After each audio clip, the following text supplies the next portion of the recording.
Chez les Duclogonais, à Crémieux dans l'Isère, on est agriculteur céréalier depuis 3 générations. En 2005, Xavier et Valérie Duclogonais décident d'utiliser leurs 175 hectares d'exploitation pour cultiver du blé dur. Ce qui nous embêtait dans le métier de céréalier, c'est que les céréales maintenant sont considérées comme des matières premières, au même titre que l'acier.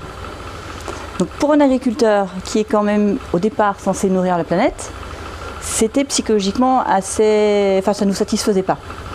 Donc on voulait absolument aller au bout d'un produit.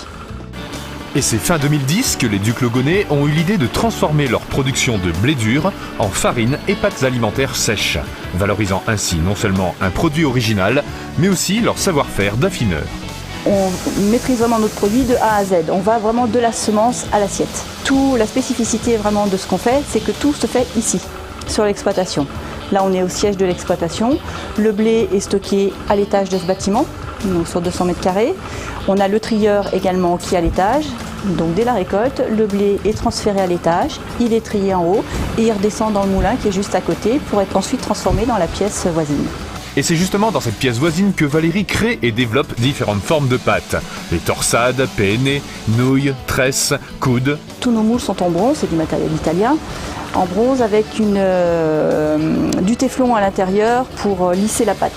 La 6e forme, il n'y a pas de téflon, donc la pâte est un peu plus rugueuse. Les Italiens disent que ça accroche beaucoup mieux la sauce.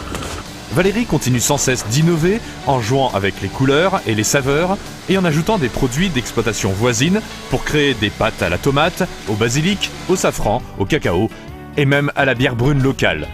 L'idée, c'est bien de travailler sur place avec les produits et les hommes qui sont sur place. Profitant d'un circuit de distribution local, les produits sont également vendus directement à la ferme, ce qui permet aux clients de découvrir un produit entièrement fait maison en attendant une prochaine vente directe en ligne sur Internet. L'intérêt d'avoir une petite boutique à la ferme, c'est que les gens puissent voir comment on travaille. On travaille qu'avec du végétal. Les ingrédients dans les pâtes, c'est le blé dur et l'eau. Donc on peut du coup rentrer assez facilement dans les locaux, visiter, avoir une idée de la façon dont ça se fait, ça se produit. Ça, il n'y a aucun souci. Donc ça, pour moi, c'est quelque chose d'important. Cette proximité avec leurs clients, leurs fournisseurs et leur territoire est un des secrets de cette réussite et leur permet d'évoluer et d'innover sans cesse.